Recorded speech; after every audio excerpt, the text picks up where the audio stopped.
The Chargers still have a way to go if they want to make a splash in free agency, but if they do want to target one of the top running backs, Derrick Henry would be my choice. You are Locked On Chargers, your daily podcast on the Los Angeles Chargers, part of the Locked On Podcast Network, your team every day.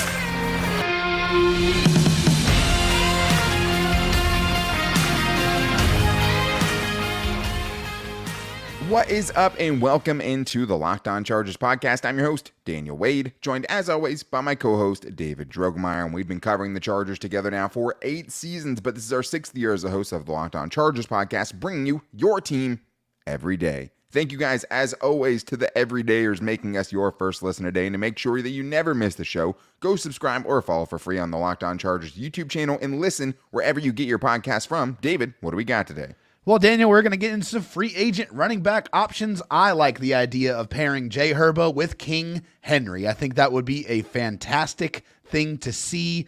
Also, we're going to get into some fan mail questions. Malik Nabers getting linked to the Chargers at the Combine. I like the sound of that. And we're going to take a look at some of our best draft classes of all time from the year 2000 and up. Yeah, and spoiler alert, it's not going to be a Tom Telesco draft class. I can promise you that. Not at all.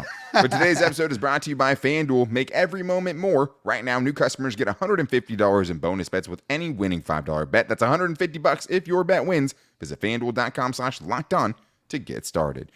David, with the Chargers' new regime coming in, Jim Harbaugh making Greg Roman the offensive coordinator, we know how important the running game is going to be. And I mean, to a man, if you're talking about Jim Harbaugh or Joe Ortiz or Greg Roman, they've said, we want to give Justin Herbert a good running game. Can you imagine what that would look like, is what Greg Roman said. And I see a lot of people, thinking about the stars, the Saquon Barkleys, the Josh Jacobs, right, and the Derrick Henrys. And it might feel crazy for me to say this, David, but when I'm watching them, when I'm looking at what the advanced numbers say, somehow I came to the conclusion that the oldest of the group, the 30-year-old Derrick Henry, is who I would most like to see in the backfield with Justin Herbert. Well, first and foremost, I have always wanted to get a bigger running back in a Chargers uniform. That's always just something that I think really would fit, especially now with what they're trying to do with it, which is really establish a steady, very productive running game. And when you look at King Henry, that's all he has been productive. The last 2 seasons, 25 rushing touchdowns, and also back-to-back seasons of over 1,100 rushing yards. In 2022, he had 1,538 rushing yards. Last year, 1,167 rushing yards. And I got this really good stat from PFF. 3.32 yards after contact per attempt in 2023, which is still a very, very high mark. So he is still breaking tackles, still getting first downs, and also added a little bit of a screen element to his game as well. So not just that bruiser that's running everybody over, but a weapon out of the backfield as well. Yeah, I don't think he's a prototypical pass catcher, right? But I think where he really excels is in the screen game, right? Where you don't have to do much. You're not running around or anything. Just get it in his hands. And if you get him in open space, because he is the kind of guy where it's weird because he is huge, right? Yeah. He's unnaturally big for a running back at like 6'2", 240 He's a linebacker. Pounds. Yeah. That also pulls away from defensive backs, and maybe it's not as much as he used to. But yeah, I mean, that 3.32 yards after contact per attempt is 8th amongst all running backs that had at least 100 carries last year.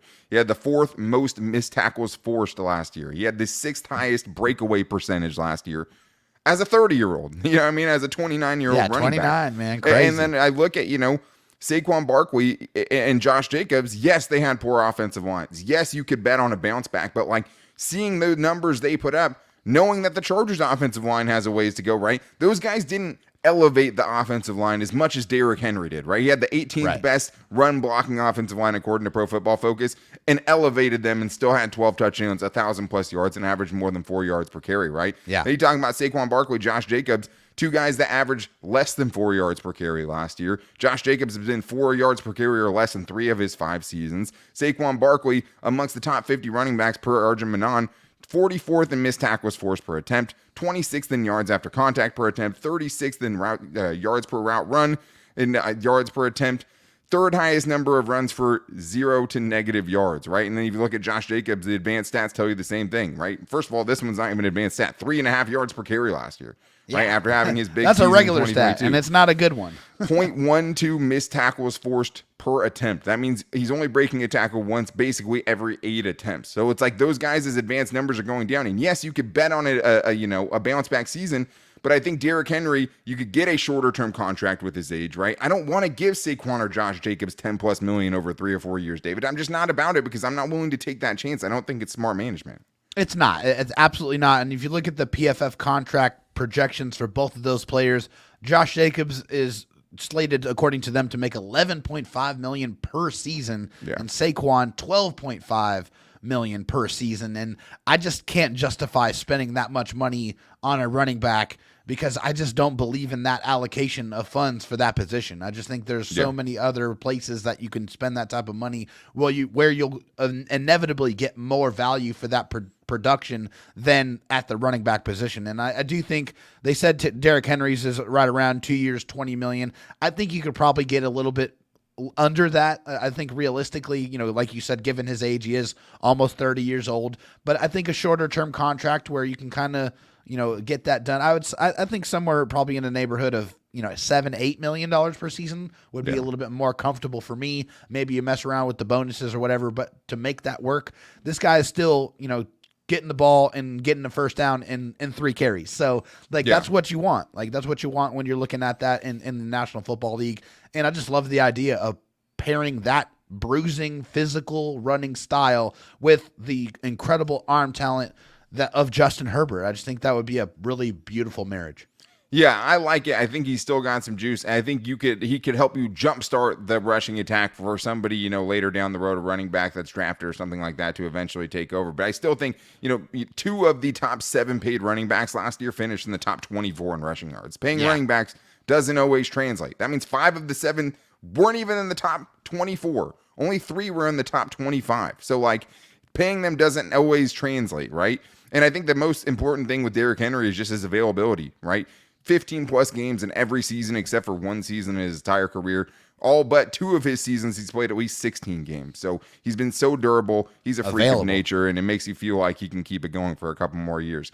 I think there are better values, and I think the way I would rather see them approach it is taking somebody that's more of a budget contract, pairing that with a rookie running back, and having that kind of be the way they allocate these resources so they can save the bigger money for different things. Absolutely. And I think the option that to me that sticks out, that makes a lot of sense, is the former Raven Gus Edwards. Guy's 6'1", 238 pounds. He's 28 years old, and he averages 4.9 yards per carry in his career. And he's also coming off a season where he had 13 touchdowns.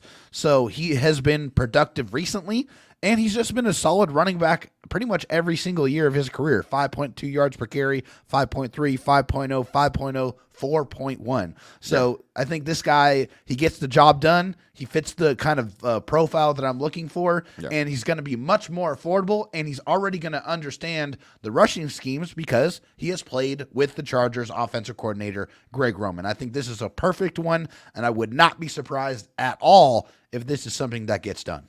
And you can't even check his projected contract because he's not in Pro Football Focus's top 200 free agents. So I think you get him at a discount. You'd be hoping for a bounce back season. Last year, 4.1 is good. It's the lowest he's had in his career. The good news is the 4 years before that, Greg Roman was his offensive coordinator, and he didn't average less than 5 yards per carry in any season that Greg Roman was the offensive coordinator. Not one. Todd Monken comes in, and then it's 4.1, right? So the change in offense obviously didn't help him there. I'd say Zack Moss is another good budget option, right? Average value of $3.75 million, not a big one. This is the big connection here, David. He does have some advanced statistics. He's much more of a boomer bust guy, but was able to carry the load when Jonathan Taylor was hurt last year. A connection. His former running back coach at Utah is the Chargers' new running back coach, Keel McDonald, who is coming from USC but did used to coach at Utah, and he coached Zack Moss at Utah. That's a good one. 4.3 yards per carry last year is good. 2.79 yards after contact. Not the best, but he's more of an elusive guy than he is a hard runner. I still think for the for the price tag, you'd be a good budget pick.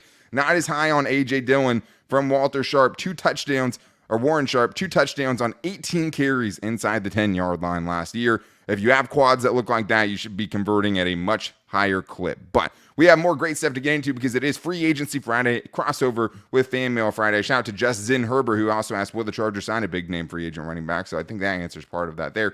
But we have more great questions, including some Malik Nabers smoke at the Combine. Is it a smoke screen? We're going to get into that and more on today's Locked On Chargers podcast. First, though, I do need to tell you guys about FanDuel, because right now you can get buckets with your first bet on FanDuel, America's #1 sportsbook, because right now new customers get $150 in bonus bets with any winning $5 bet. That's $150 if your bet wins. Bet on all your favorite NBA players and teams with quick bets, live same-game parlays, exclusive props, and more. And there's so many good props when you're talking about the NBA, whether it's how many threes are made, who's going to make the first three. There's so many fun ways to do it, and especially as basketball season heats up, there are so many great ways and great promotions you can get with FanDuel. And that's not even including one of the best weekends of the year to bet on basketball, and that is college basketball, because March Madness is almost here. So if you guys want to get in on that action, do it with FanDuel, and you can do that. All you have to do is visit FanDuel.com/lockedon and shoot your shot. FanDuel, official sportsbook partner of the NBA. I also need to tell you guys about Logix, because you know on this show we get into a lot of in-depth analysis and hot takes, but I need to give you guys my hottest take of the day, which is the best lineup in LA right now is the lineup of auto loans at Logix. They start off at the top with my favorites, the proven and dependable new and used vehicle loans. You can count on these guys to give you low rates and save you big time bucks. Next up, they have got the exciting new rookie sensation in their electric vehicle loans with super low rates and flexible payment terms. Rounding out their lineup, they've got the auto refinancing loans and the lease buyout loans. With these guys, you could lower your monthly payments and get on the road to owning your car faster. Look, I know it's a hot take, but seriously, no one can beat the lineup at Logix. Visit your local Logix branch right here in LA and the surrounding area and let one of their amazing team members help you, or just apply online in minutes at logixbanking.com/car. That's LOGIXbanking.com/car. Logix is also a proud sponsor of For the Troops. For more information on the upcoming For the Troops Gala, visit www.forthetroops.org/event for more information. David, it's time to get into the fan mail portion of the show, and thank you to everyone who hit us up at Locked On LAC, who hit us up on the Locked On Chargers Facebook page, and wherever you hit us up, even the voicemail line at 323-524-7924. We do have a voicemail to get into today. But the first question I want to get into is something that, selfishly I want to talk about, and that is Malik Nabers and some potential Malik Nabers to the Chargers smoke. So the question is from Jathan Reddy, who asks, what do you make of Mike Farrell's tweet about the Chargers wanting Malik Nabers? Do you think it's legit, or do you think it's a smokescreen? Because it is smokescreen season, David, and this was the tweet. Mike Farrell, who has, 180,000 followers on Twitter, someone that's a noted guy that isn't just saying stuff to say stuff, said, heard tonight at the Combine that the Chargers want Nabers, but take it for what it's worth, #lying season. So shout out to Charlie Sinclair, good Chargers fan, who brought up some old Mike Farrell tweets where he said, I hear from a source the Chargers might not go defensive tackle at number 17. Its biggest need, but interior offensive line might win the day if the right guy is there. That was the year the Chargers took Zion Johnson at pick 17. So he's already been right once, David. It is #lying season, but I do love the fact that, Malik Nabers' name is getting brought up around the Chargers.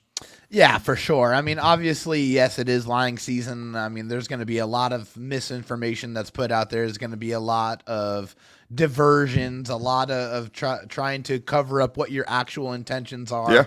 But when you have the 5th overall pick, there's only really a couple of ways that this could actually shake out. And there is a very real, legitimate chance that the Chargers will have an opportunity to draft Malik Nabers. And it's not like you can't see the fit. It's not like you can't see the production value that would come with a Malik Nabers and pairing a Malik Nabers with a Justin Herbert, guys that are both going to be in their 20s, guys that can spend a lot of time together and really, really carve out a very, very nice, very productive NFL career if they're able to get on the same page. And I mean, there's really no reason why they shouldn't be. Both incredibly talented players, and that could be really, really exciting and could be that next pairing for the next 5 to 8 years. this is my thing. If it was a smokescreen, I feel like it would be a little bit more widely spread, not just this one dude out there saying it, right? Like the thing that seems more smokescreeny to me is almost the Joe Alt stuff because of how many teams need tackles after the Chargers pick, right? And also just it being a more widespread pick in mock drafts. The Chargers are going to go tackle when it really doesn't make a lot of sense for them to stay at 5 and take a tackle. A lot of these mock drafts aren't necessarily doing trades. I think if they trade back, maybe offensive line is more of an option, but it's still my favorite pick outside of Marvin Harrison Jr. at 5 if they stay there. I'm basically Nabers or trade back is where I'm at this point. Still okay with Brock Bowers, but I'd rather trade back and get him because I think he could slide if the Chargers don't take him at 5. Agreed. Let's get to this next question here from Rye Thomas, who's asking, since it's draft season, what has been your all-time favorite Chargers draft year as far as the players we have drafted? Give me your first and second all-time. We will say since the year 2000. Super grateful for you guys and your hard work and insight. Been a listener since 2020. Bolt up, Ryan Thomas, noted everydayer. David, to me, this one's obvious, but I want to know where you went. Yeah, so these actually number 1 and number 2 are for me are back to back, and it's 2004 and 2005. And so 2004 was Eli Manning, but obviously that turned into Phillip Rivers. Right. So it's Phillip Rivers, Igor Olshansky, Nate Kading, Nick Hardwick, Sean Phillips, Michael Turner, Shane Olivier, just like absolutely loaded with guys that made, pretty, major impacts with the team. And then the very next year in 2005, you got Sean Merriman, Luis Castillo, Vincent Jackson, Darren Sproles, like just several really heavy hitters, big time players that really impacted a lot for the Chargers and were kind of key in them having some very, very successful years in the late 2000s. Yeah, I mean, that's huge. 2004 by a landslide. That's what it is, right? Because look at what you're getting out of it, right? Out of that one draft class, you get a Hall of Fame quarterback. Don't at me, Phillip Rivers is a Hall of Famer. You get a Pro Bowl center, you get a Pro Bowl edge rusher, and you get a Pro Bowl kicker, along with getting really 3 other starters, right, with Shane Olivier, right? I mean, Ryan Bingham started for a time. Michael Turner started for a time. Like, to get that haul and then looking at the Tom Telesco draft classes is something that makes you want to avert your eyes because it's just my goodness. If you're looking at the Tom Telesco classes, you're just not going to find something right that looks as good as that. Like there's just 1 or 2 picks in each of those where you're like, okay, that looks okay, but there's just not enough. Yeah. I mean, the best one. I mean, the thing is, like, the year they took Herbert, they took Kenneth Murray right after, right? And it's just like you're not getting that amount of starters. Honestly, 21 is probably the best Telesco draft, I guess. Like it's Rashawn Slater, it's Asante Samuel Jr., it's Josh Palmer. Like those are 3 starter level, right? One's an all-pro level, and you get Nick Neiman on the back end who.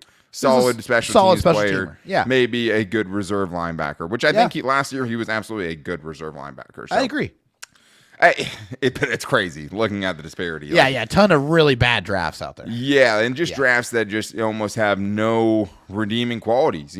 Drafts with 1, maybe 2 good players, 1, maybe 2 starters in them, and doing that in back-to-back years. You know what I mean? Misses. It's hard to go anywhere other than 2004. I mean, then obviously next year you get Sean Merriman, you get some more of those guys. But like even that next draft class was boosted by the Chargers trading Eli for Phillip that year. So that 2004 draft really, set things up for the 2005 draft class as well. No question. Yeah. 2004 changed the trajectory of the franchise, and it gave them their most consistent run of success that they've had in the new in this millennium. So it's easy for that one, but there are some bad draft classes we had to look at to get there. Let's get to this one from Philip Rossler on Facebook, who asks, what do you think the percent chances of the preseason favorite CJ Okoye actually making the team this year if Joey Bosa or Khalil Mack gets traded? So different positions, right? CJ Okoye on the defensive line, those guys are edge rushers, but the Chargers defensive line is pretty depleted as well. It's pretty, there's only a couple of guys there right now. Dave, what are the chances you think that CJ Okoye can somehow make this team in 2024? Yeah, I mean, hey, like it's a fantastic story. It's really cool that, he kind of played his first professional football in the NFL. I mean, that's incredible, right? It's an awesome story, but he's really behind the 8 ball, honestly. Yeah. You're coming in with it would be almost unprecedented. A brand new regime, new general manager, new head coach. I honestly, I'm going to put it under 20% that he makes the roster. I think it's just really, really tough. It's a really hard situation for him to be in. It's a great opportunity, and I'm pulling for him. I hope he does make it. I just think there's just way too much in front of him for him to be able to make that jump. Yeah, the new regime hurts because it feels like a lot of that kind of goodwill he had built up with the last one. And this is the hard thing, right? It's like last year we saw him make major strides in camp. I was there at the beginning. I was there at the end. The dude improved 100-fold, right? But that's just how far it is. Like this would be an unprecedented thing for him to become, a player in the Chargers defensive line rotation, like NFL Africa and all those things. Like it doesn't hit at a huge clip, right? But it's giving these guys opportunities. The other thing we don't know is just how much progress did he make getting to be on the, training or the practice squad all year? Because he got a full season to be on that practice squad and practice with the team and stuff. How much strides did he make? Because right now it's basically Scott Matlock and Tito Abonia, and that's it. So you can't find many thinner positions, where it'd be easier to try to make the roster that way. So I'll put it at about a 10% chance. I don't think it's likely, but it's a good story. He is a monster of a human being. So if he made some serious strides, hey, we'll see what happens. Maybe they can keep him around on the practice squad again, and he can keep that development going. But we still have much more to get into, including which of the positions we feel like the Chargers don't need to press as much about going into the draft because we think the new regime is going to improve them more than them just adding a bunch of players to try to improve that position, like on the offensive line, defensive line, cornerback, so many you could pick from. We're going to talk about that and much more on today's Locked On Chargers podcast. I need to tell you guys that this episode is sponsored by BetterHelp. It can be easy to ignore our social battery and spread ourselves thin, especially with social gatherings picking up after the winter. What's the right amount of socializing for you? And how do you recharge? Maybe you thrive around people, or maybe you need some more alone time. Therapy can give you the self-awareness to build a social life that doesn't drain your battery. Therapy can help you find what matters to you so you can do more of it. And I think a lot of us stress out about, are we giving these people enough time? Are we putting enough and investing enough into these relationships when we're all busy people, right? And it's hard to do. But having a therapist is someone that can help you kind of figure out how to maximize your time and maximize your days, right? All you have to do with BetterHelp is fill out a brief questionnaire, get matched with a licensed therapist. And if you don't like your therapist, that's fine because you can switch at any time for no additional charge so you can make sure that you get the right fit. Find your social sweet spot with BetterHelp. Visit BetterHelp.com/LockedOn today to get 10% off your first month. That's BetterHelp, HELP.com/LockedOn. Dave, let's get into the rest of these Fan Mail Friday questions, and thank you to everyone who hit us up at Locked On LAC and called in the voicemail line at 323-524-7924. And for anyone out there who hasn't checked it out yet, make sure to go check out the first ever 24/7 national sports streaming channel, Locked On Sports Today, where you get local coverage of every big sport around, American sports, everything, and you get somebody who's covering it every single day. That's what makes Locked On different. You can do that and subscribe to the Locked On Sports Today, first ever national 24/7 sports streaming channel. Dave, let's get into this next question by somebody who's hitting at a pretty high rate on these fan mail shows, and that is Big Daddy E, who asked today, which of the following position groups do you think the new staff will evaluate the best and maybe not look to upgrade as much as the fans think? Cornerback, defensive line, offensive line. Thanks, guys. Love the show as always. David, we're hoping that this coaching staff can improve a lot of the players the Chargers have on their roster, as well as being able to identify the new players and the new talent to come in, right? But if the Chargers are going to have success this season, you're not going to be able to fix it all in the draft. You're not going to be able to fix it all in free agency because you don't have enough money to, and you never really can totally fix things in free agency, right, as Tom Telesco found out. But we are hoping for improvements, and the Chargers coaching staff and their ability to improve some of the players on the roster is going to be so important to the success this year. Which of those groups do you think the Chargers feel like, hey, we can work with this, and maybe it's not as big of a need as many of the fans think? Yeah, I think this one, it's pretty obvious to me. It's offensive line.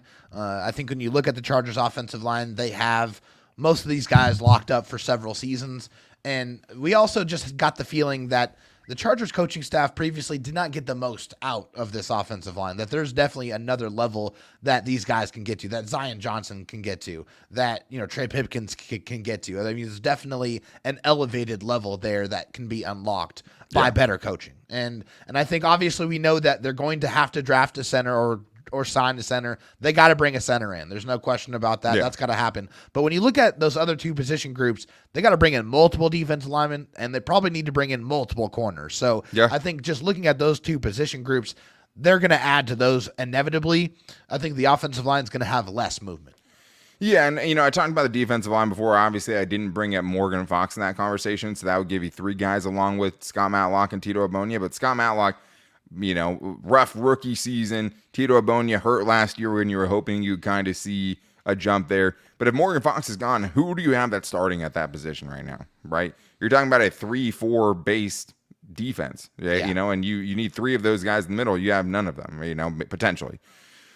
And a lot of that's, you know, it's going to be sub-package. It's going to be 2 interior guys a lot of the time and 2 outside linebackers. But that's not the point. Those are positions you have to fill in the Chargers, no matter how they feel about their positions. Unless, you know, they're the highest on Jasir Taylor and Dean Leonard of anyone that we know. They're going to have to bring in 2 starters at corner. But I think the thing is, it's just unrealistic to think that they're going to upgrade on Zion Johnson and find a new center and upgrade at Trey Pipkins' position. Like, it's just not going to happen. They're going to have to get the more out of the guys they have.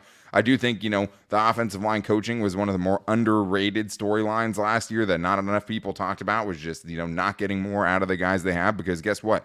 You have 2 first-round picks on that offensive line, one of them who's way underachieved. You have Jamari Sawyer, who played at a really high level his rookie year, obviously at a different position, but, like, there's some talent there to work with. You just need to get more out of that group, and I think we'll see them address it. I just don't think, you know, they're going to upgrade at as many positions as Charger fans would probably like. Let's get to this next one here, Dave. We have a voicemail calling in nameless.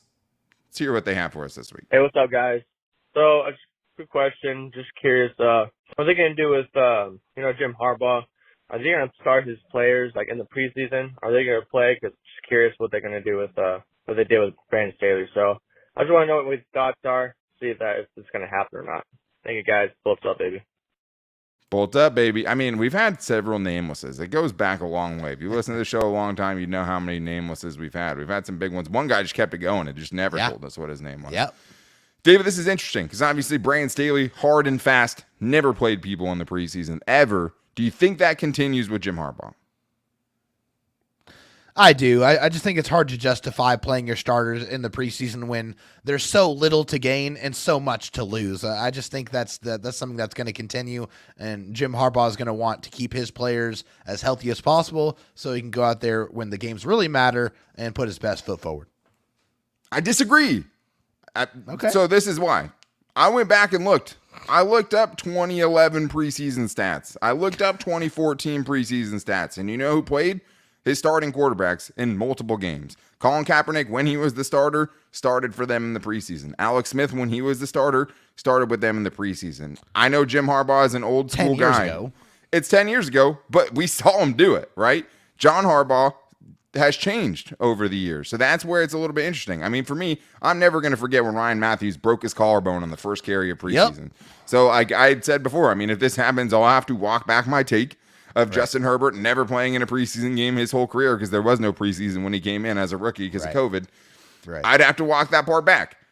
But if we're going based on what Jim Harbaugh has done, right, he played his starters in the preseason. Has science come a long way, right? Have people changed over that amount of time? Sure. But the other part of it is you have a brand new offense, right? You have a whole new offensive scheme you're trying to do. You're going to have a lot of new personnel potentially on the offense as well that you're trying to work into it. So it wouldn't surprise me at all. I would say there's a good chance he plays some of his starters. How much, right? Is it less? Did he dial it way back from what he did? Sure. Could they give him a dress rehearsal game where they give this offense with a bunch of new people and an entirely new regime a couple of drives? Absolutely, sure. I could see it.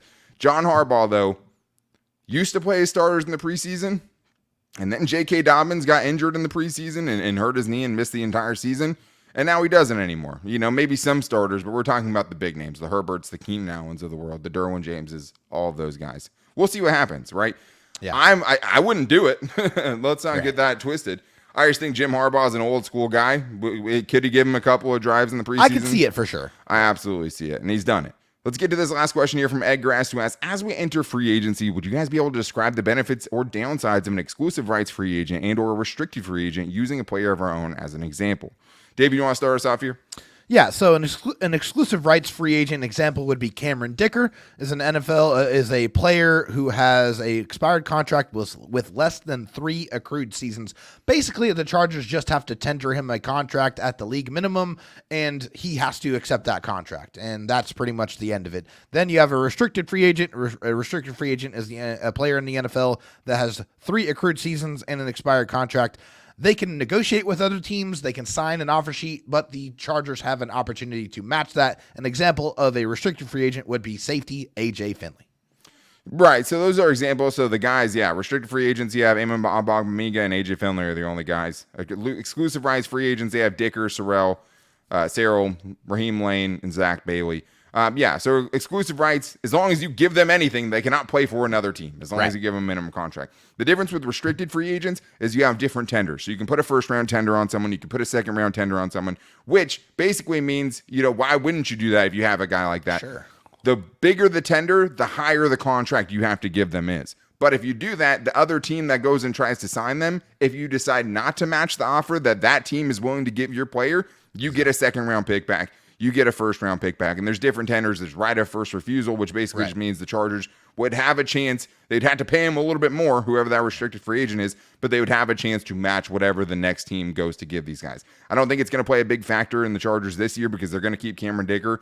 We'll see what they want to do. If they want Amen Ogbongbemiga, it's not going to be like he has a huge market out there that the team's going to try to come poach him and give the Chargers a second-round pick for a special teams player. So I don't think it's going to be super impactful, right? But I do think, that's an important thing that gets a little sticky. There's a lot of different rules for those kind of players. But that is going to wrap things up for today's show. Thank you to everyone who hit us up on Locked On LAC on Twitter and got your questions in or called into the voicemail line at 323-524-7924. And also to make sure you guys don't miss Monday's show, another Mock Draft Monday where we're talking about trade back options, our best options if the Chargers trade back in the draft. We're getting into some defensive guys, some offensive linemen on Monday's show. Make sure you don't miss it. You can find it on all of our social media, including me and David on Twitter at Dan Talk Sports for me and Dro Talk SD for David, on our Instagram at Locked On Chargers and our Locked On Chargers Facebook page as well. And you can do it by subscribing or following for free on the Locked On Chargers YouTube channel and listening wherever you get your podcasts from. But make sure you guys don't miss the second edition of Mock Draft Monday on Monday. But until then, guys, take it easy and go Bolts.